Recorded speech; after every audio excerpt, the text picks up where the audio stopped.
இல்லை, எப்போவுமே நாம் தமிழருக்கு வந்து மீடியா அட்டென்ஷன் கொஞ்சம் கம்மியாக இருக்குது. இங்கிலீஷ் மீடியாலெல்லாம் வந்து கிட்டத்தட்ட அவருக்கு கவரேஜே கிடையாது. மூன்றாவது பெரிய கட்சி நாம் தமிழர் கட்சி இன்னைக்கு. ஆனா அதற்கு அவ்வளவு முக்கியத்துவம் கொடுக்குறோமா? அதற்கு அவ்வளவு ஊடக வெளிச்சமோ இல்ல அதற்கு வேண்டிய அந்த 8% ஓட்டு 200 400 கொடுத்து வாங்கல. ஆனா சீமானை ஏத்துக்க மாட்டேன்றீங்களா? அப்ப திரை கவர்ச்சி விஜய் நான் வந்து ஏத்துக்கிறீங்க. ஆனா பாட்டு இருக்குது, வைப் இருக்குது, டான்ஸ் இருக்குது. ஊடகம்லாம் பெருசா சப்போர்ட் பண்ணாது. அது விஜய்னு அழுதுட்டு இருக்கோம். நான் வரும்போது என்னை தனியா விட்டுருக்கியா? ஐயா விஜயகாந்த் வரும்போது ஜெயலலிதா அம்மா, ஐயா கருணாநிதி 2 பேர் தான். நான் வரும்போது அவர் இருந்துட்டாப்ல மக்கள் நல கூட்டணி. திருப்பி வந்த 19 எங்க அண்ணன் வந்து கமல் நின்ட்டாப்ல. 21 வந்து எங்க 4 கடையில நான் 5வது ஆளா சப்ஸ்டியூட்டா நிக்கிறேன். பிரதம வேட்பாளரே நம்மகிட்ட இல்ல. இந்தியாவுக்கு நமக்கு எந்த சம்பந்தமும் இல்ல. இந்தியாவை ஆள்றதுல ஆட்டத்திலே நம்ம இல்ல. அது வேற நின்ன சின்னத்தை எடுத்துக்கிட்டு மைக்குன்னு ஒரு டொய்க்க கொடுத்தான். இந்த மைக்கும் இல்ல.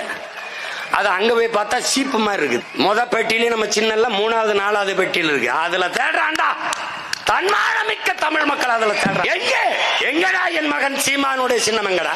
மைக் எங்கடா? எத்தனாவது பெட்டியில? எத்தனாவது? ₹1 ஓட்டு கொடுக்கலடா. வேட்பாளர் நிறுத்துற எவன் மூஞ்சி எவனுக்கும் தெரியாதுடா. தேடி போட்டான்டா 36,50,000 வாக்க போட்டு. என்னென்ன இடையூறு? இதையெல்லாம் தாண்டி வெல்வதற்கு பேர் தாண்டா புரட்சி. இந்தியாவை யார் ஆள்வதில்ல? இத்தனை லட்சம் பேர் இந்த மகனை தேடி இருக்கான்னா தமிழ்நாட்டை யார் ஆள்றதில்ல?